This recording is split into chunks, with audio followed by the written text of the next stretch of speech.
అందరికీ నమస్కారం అండి. ఈరోజు మంగళవారం పశ్చిమ ఆఫీసు మహిళల కోసం ఓపెన్‌గా ఉంది. మహిళలందరూ కూడా యావత్ నియోజకవర్గం నుంచి తమ తమ సమస్యల్ని చెప్పుకోవడం కోసం ఆఫీస్‌కి రావడం, వారి సమస్యల మీద దృష్టి పెట్టి వారికి తగు పరిష్కార మార్గాన్ని వెతికే ప్రయత్నం చేయడం ఇదొక నిత్యం జరిగే ఒక ప్రక్రియలాగా అయిపోయింది. మరి చాలా ఈరోజు అనేక సమస్యలతో మహిళలందరూ కూడా ఈ మంగళవారాన్ని ఉపయోగించుకుంటున్నారు. ఈరోజు ప్రత్యేకత చెప్పుకోవాలి అనంటే ప్రతి నెల ఫస్ట్ మంగళవారం, అదేవిధంగా చివరి మంగళవారం మహిళల కోసం, ఇక్కడ సమస్యలు చెప్పుకునే మహిళల కోసం, లేదంటే మా కార్యకర్తలు వాళ్ళని తీసుకొచ్చే కార్యకర్తలు మహిళలైన వాళ్ళకి కూడా ప్రత్యేకంగా వాళ్ళకి హెల్త్ క్యాంపెయిన్ అనేది పెట్టడం జరిగింది. అంటే మహిళలు రక్త పరీక్షలు ఇచ్చి వాళ్ళకి ఏదైనా సమస్యలు ఉంటే ఫాలో అప్ కోసం ఉచితంగా మందులు వైద్యం చేయించే ఒక మంచి కార్యక్రమం వికాస్ హాస్పిటల్స్ నుంచి వాళ్ళ హెల్ప్ తీసుకుంటూ ఈరోజు మహిళల కోసం ప్రత్యేకమైన ఉమెన్ క్యాంప్ ని ప్రారంభించడం జరిగింది. అయితే ఇది ప్రతి నెల కూడా మహిళా గ్రీవియన్స్ ఫస్ట్ వారం, మహిళా గ్రీవియన్స్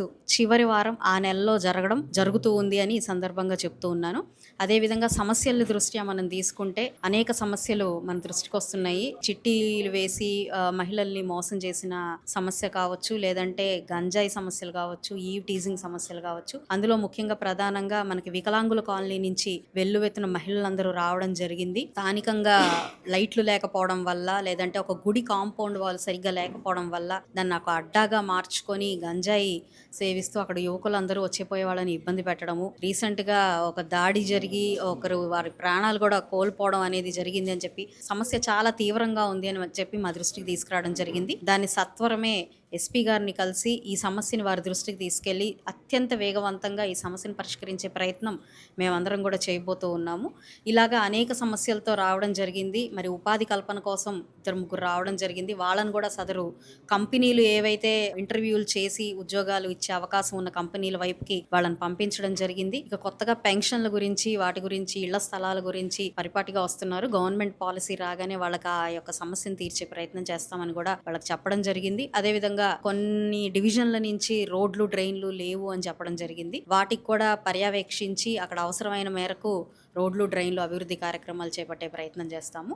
ఏదేమైనా గుంటూరు పశ్చిమ నియోజకవర్గం ప్రతి మంగళవారం కూడా మహిళా సమస్యల మీద దృష్టి పెట్టి పరిష్కారమే లక్ష్యంగా పనిచేస్తూ ఉంది. ఇప్పటికి 4 నెలల నుంచి కూడా ఈ మహిళా గ్రీవియన్స్ ముందుకెళ్తూ ఉంది. ఉన్న సమస్యలన్నింటిలో కూడా 80-90% వరకు కూడా వారికి ఒక పరిష్కారాన్ని అందించడం జరిగింది. పరిష్కారం కాని సమస్యలకి వాళ్ళకి అవగాహన కల్పించడం కూడా జరిగింది. అదేవిధంగా ఈరోజు ఇంకొక ప్రత్యేకత ఏంటంటే ఇవాళ ట్రాన్స్జెండర్స్ని పిలవడం జరిగింది. అందులో ట్రాన్స్జెండర్ యూనియన్ ప్రెసిడెంట్ అయిన శివమ్మ గారిని కలవడం జరిగింది. వారి సమస్యల్ని మా దృష్టికి తీసుకొచ్చినప్పుడు చదువుకున్న పిల్లలు దాదాపుగా పశ్చిమలో ఒక 10 మంది దాకా, అంటే బీటెక్ ఉత్తీర్ణత సాధించి చదువుకున్న యువతులు ఒక 10 మంది దాకా ఉన్నారు.